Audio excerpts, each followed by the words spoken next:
தொடர்ந்து. பின்னும் கர்த்தர், இதோ என் அண்டையில் ஒரு இடம் உண்டு, என் அண்டையில் ஒரு இடம் உண்டு, நீ அங்கே கண்மலையில் நில்லு, அங்கே நீ என் கண்மலையிலே நில்லு, என் மகிமை கடந்து போகும்போது, என் மகிமை, கடவுளுடைய மகிமை கடந்து போகும், நான் உன்னை அந்த கண்மலையின் வெடிப்பிலே வைத்து, அந்த கண்மலையின் வெடிப்பிலே வைத்து நான் கடந்து போகும் மட்டும், நான் கடந்து போகும் மட்டும் என் கரத்தினால் உன்னை மூடுவேன். இப்ப என் முகத்தை உங்களால பார்க்க முடியல, ஒருவர்களால நான் எல்லாரையும் கண் மறைச்சிக்கலாம். இப்ப நீங்க என் முகத்தை சரியா பார்க்க முடியல, எங்க இருந்து பார்த்தாலும். கடவுள் இப்படி சொன்னாரு. வாசிங்க அந்த 12வது பகுதியா. பின்னும் கர்த்தர், என் அண்டையில் ஒரு இடம் உண்டு, என் அண்டையில் ஒரு இடம் உண்டு, நீ அங்கே கண்மலையில் நில்லு, அந்த கண்மலையிலே நில்லு, என் மகிமை கடந்து போகும்போது, என் மகிமை உனக்கு முன்பாக கடந்து போகும்போது, நான் உன்னை அந்த கண்மலையின் வெடிப்பிலே வைத்து, நான் உன்னை அந்த கண்மலையின் வெடிப்பிலே வைத்து, நான் கடந்து போகும் மட்டும், நான் உன்னை கடந்து போகும் மட்டும் என் கரத்தினால் உன்னை மூடுவேன். என் கரத்தினால் உன்னை மூடுவேன். மூடுன பிறகு என்ன தெரியாது, அவருடைய முகத்தை அவன் கண்டதில்லை. மோசே முனிவன் இறைவனை கண்டதில்லை அப்படின்னு வேதம் சொல்லுது. எந்த மனிதனும் அவரை முகமுகமாக கண்டதில்லை அப்படின்னு வேதம் சொல்லுது கடவுளை குறித்து. அதனால ஒருவரும் ஒன்றும் காண முடியாது. யோவான் 1:18, யோவான் 1:18, வாசம் பண்ணுகிறவரும் மனுஷனில் ஒருவரும் கண்டிராதவரும் காணக்கூடாதவருமாய் இருக்கிறவர் அவருக்கே எல்லா துதி கன மகிமையும் உண்டாவதாக என்று உங்களுக்கு முன்பாக நான் வாழ்த்துகிறேன். நீங்கள் எல்லோரும் வாழ்த்துக்கு ஆயத்தமா இருக்கிறீர்கள். ஹல்லேலூயா. இஸ்லாம் கூறுகிறது, லா இலாஹ்,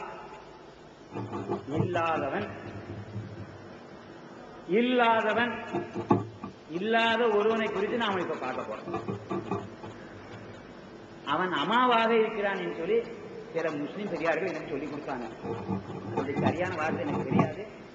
அமா என்ன, இல்லாதவன், கடவுளை பார்க்க முடியாது அப்படின்னு எனக்கு அந்த பெரிய சொல்லிக் கொடுத்தாங்க. ஒரு ஸ்கூலோட பிரின்சிபால் எனக்கு சொல்லிக் கொடுத்தாங்க, அரபி காலேஜோட பிரின்சிபால். அவங்களை பேசுற போது எனக்கு அப்படி சொல்லிக் கொடுத்தாங்க, அவன் அமாவாக இருக்கிறான் அப்படின்னு சொல்லி கொடுத்தாங்க. அதுக்கு கருத்து என்னவோ, நான் அவங்க சொன்னது ஆமான்னு கேட்டு வந்தேன், உண்மை தெரிந்தவர்கள் சொல்லிக் கொடுங்க. ஆனா கடவுள் காண முடியாத ஒருவரையும் நான் புரிந்துகிட்டேன். ஆகவே இறைவனை காண முடியாது, மனிதனால் காண முடியாது என்று வேதத்தால் கூறப்படும் இறைவனை மனிதன் இறைவன் ஒருவன் என்று சொல்லுவதும்,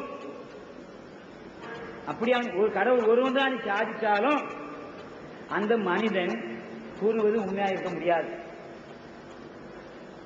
ஏனென்றால் அவன் அந்த இறைவனுக்கு முன்பே அவன் பிறக்கவில்லை. ஆகவே கடவுள் ஒருவனா இருக்கிறானா, 2 பேரா இருக்கிறானா, 3 பேரா இருக்கானா, அதுக்கு மேல இருக்கானா, இல்லாதவனா இருக்கிறானா நமக்கு தெரியாது. எந்த மனிதனும் அதை குறித்து அறிந்ததில்லை, அறிய முடியாது. அவன் ஒருவனு சொல்லியிருந்தா யாருக்கும் முந்தி பிறந்திருக்கணும், அப்பதான் அவனுக்கு தெரியும். சரி, 2 பேரும் சொல்றாருன்னு வச்சுக்கணும், அப்பவும் இவர் அவருக்கு மூத்தவரா பிறந்திருக்கணும். யாருக்கு? கடவுளுக்கு மனிதன் அண்ணனா பிறந்திருந்தா அல்லது அப்பனா பிறந்திருந்தா இவனுக்கு தெரியும் அது யாருன்னு சொல்லி. இப்ப ஒருவருக்கும் அவர் ஒருவனா மூவரானு தெரியாது, 2 பேரானும் தெரியாது. இதுதான் உண்மை. நாம இப்ப சண்டை போடுறதெல்லாம் வெறும் வீண். அவர் 3 இருந்தாரு, 4 இருந்தாரு, தேவனா இருந்தாரு, கடவுளா இருந்தாரு, புள்ளியா இருந்தாரு, நத்திங், ஒன்றும் இல்லை. சும்மா நம்முடைய கொழுப்பு, உடம்புல இருக்க மன துணிவு இறுதியா சொல்றோம். கடவுளுக்கு வேதம் என்ன சொல்லுன்னா, கடவுள் ஒருவன் தான், அவனுக்கு ஒருவனும் இல்லவே இல்லை, சத்தியமாக இல்லை. இது நானா இருந்த உண்மை, இங்க இருக்கிற அனைத்து பேரும் கையை வைத்து சொல்லக்கூடிய உண்மை. ஹல்லேலூயா.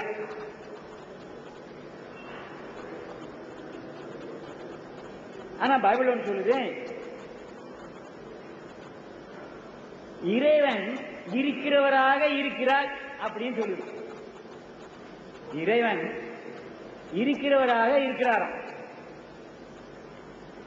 அதாவது மூசா கேட்கிற போது, நீர் யாரியா, உங்க பேர் என்ன, என்ன இஸ்ரோ அந்த எழுத்து ஜனங்கிட்ட போய் சொல்றது இஸ்ரோகிட்ட, நான் உண்மை கொடுத்து என்ன சொல்லுவேன், அவர் யாருடா நீ கேட்பான அப்படி சொல்ற போது உங்களுக்கு நான் என்ன சொல்லுவேன்? நீ ஒருவனா, 2 பேரா, 3 பேரா, நீ யாரு, இருக்கியா இல்லையா என்கிட்ட கேட்பானே. நீ 70 ஜனங்களை மீட்டு கொண்டு வான்னு சொல்றீங்க, நான் அவனுக்கு என்ன பதில் சொல்லுவேன்? இருக்கிறவராக இருக்கிறேன்னு சொல்றாரு.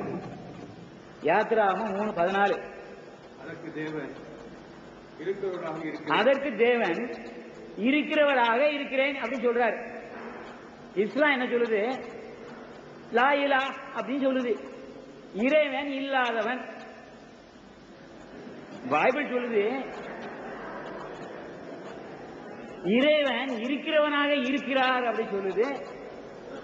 குர்ஆன் சொல்லுது இறைவன் இல்லாதவன். இதுல என்னத்தை நம்ம கண்டுகிட்டோம்? இறைவனை கண்டமா காணலையா? ஒன்னும் தெரியல. அங்கே இருக்கிறவனாக இருக்கிறேங்கிறாரு, இங்க இல்லாதவனாக இருக்கிறேங்கிறாரு. அங்க இருக்கிறவராக இருக்கிறார், இங்க இல்லாதவனாக இருக்கிறார். இதுல என்னத்தையா புரிஞ்சுக்கிட்டோம்? கடவுளை விட்டு இந்த மோசை என்னத்தை புரிஞ்சுட்டு அங்க போன தெரியாது நமக்கு. ஆகவே விசுவாசிக்கிறோம், ஈமான் கொள்கிறோம். ஈமான் என்றால் என்ன? காணப்படாதவைகளின் உண்மையும் அவைகளை நம்புவதும் விசுவாசம். காணப்படாத ஒன்றை, அறியக்கூடாத ஒன்றை இருப்பதாக எண்ணி உள்ளத்தில் ஏற்றுக்கொண்டு அந்த காரியத்திற்கு விசுவாசம் என்று பெயர், ஈமான் என்று பெயர். ஹல்லேலூயா.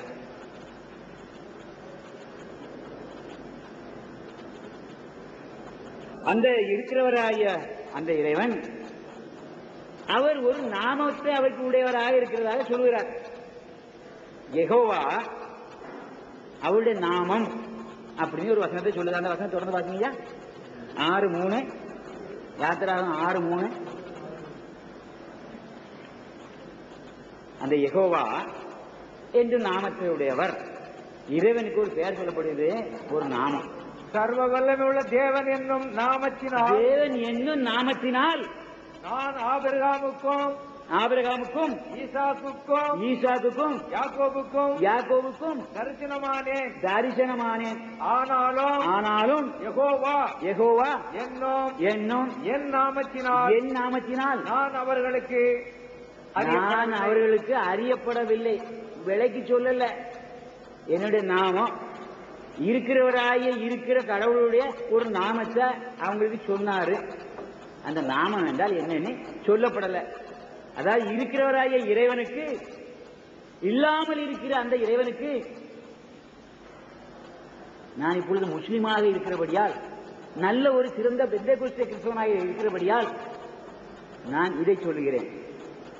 அவர் இருக்கிறவராக இருக்கிறபடியால், அவர் இஸ்லாத்தின்படி இல்லாதவராக இருக்கிறபடியால், யெகோவா என்கிற கடவுள் ஒரு நாமத்தை கொண்டிருக்கிறார். இப்பவும் நமக்கு புரியல.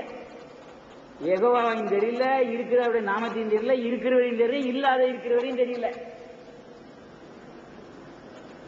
நமக்கு அறிவே இல்லை. மனுஷனுடைய ஞானம் ரொம்ப குறைஞ்சது, நம்முடைய அறிவு ரொம்ப குறைஞ்சது. ஏன்னா 80 வருஷம் அதிகபட்சம் உயிரோட வாழ போறோம். இங்க இருக்கிறது யாரும் 80 வருஷம் கடந்துக்க மாட்டாங்கன்னு நான் நினைக்கிறேன். உள்ள இருந்தா அது ஆண்டவர் தன்னோட கிருபை. இன்னும் கொஞ்சம் வேதனைப்பட வேண்டாம், ஆண்டவர் நம்மளை சீக்கிரம் எடுத்துக்கிட்டா போதும். ஆனால் இந்த 80 வருஷத்துல நாம ஒன்றையும் கண்டுபிடிக்க போறது இல்லை. கடவுளை அறியவே முடியாது. நான் அந்த இடத்துல கடந்து போறேன். இந்த யெகோவாவினுடைய நாமமானவர் ஆபிரகாம், ஈசாக்கு, யாக்கோபு, மோசே முன்னோர்களுக்கெல்லாம் தம்மை வெளிப்படுத்தி இருக்கிறார். எப்படி வெளிப்படுத்தினார் நமக்கு தெரியாது. அந்த நிலையில நான் திரும்ப கிடக்கிறேன். ஆபிரகாமுக்கு முன்னரே இந்த நாமமானவர் அங்க இருந்தாராம். யோவான் 8:58. ஆபிரகாமுக்கு முன்னரே இந்த நாமமானவர் இருக்கிற கடவுளுடைய, இல்லாதவராகிய அந்த கடவுளுடைய, யெகோவா என்கிற அந்த நாமமுடைய அந்த கடவுளுடைய நாமமானவர் அவரை குறித்து யோவான் 8:58 சொல்லுது. அதற்கு இயேசு ஆபிரகாம் உண்டாகிறதற்கு முன்னமே நான் இருக்கிறேன் என்று மெய்யாகவே உங்களுக்கு சொல்லுகிறேன். அங்கேயும் நான் இருக்கிறேன் சொல்லுதே தவிர அந்த நான் யாருன்னு தெரியல. நான் இருக்கிறவராக அங்க இருக்கிறார் ஒரு வார்த்தை மட்டும் தான் அதுல ஆட் பண்ணப்படுகிறது, சேர்க்கப்படுகிறது. நான் இருக்கிறேன். அங்க இருக்கிறவராக இருக்கிறேன், இல்லாதவராக இருக்கிறேன், யெகோவாவாக நாமமா இருக்கிறேன், நான் இருக்கிறேன். எப்படி சொன்னாலும் கண்டுபிடிக்க முடியல, அவரை காண முடியாது. ஏசாயா தீர்க்கன் சொல்றான் அவருடைய நாமத்தை குறித்து 9ஆம் அதிகாரம்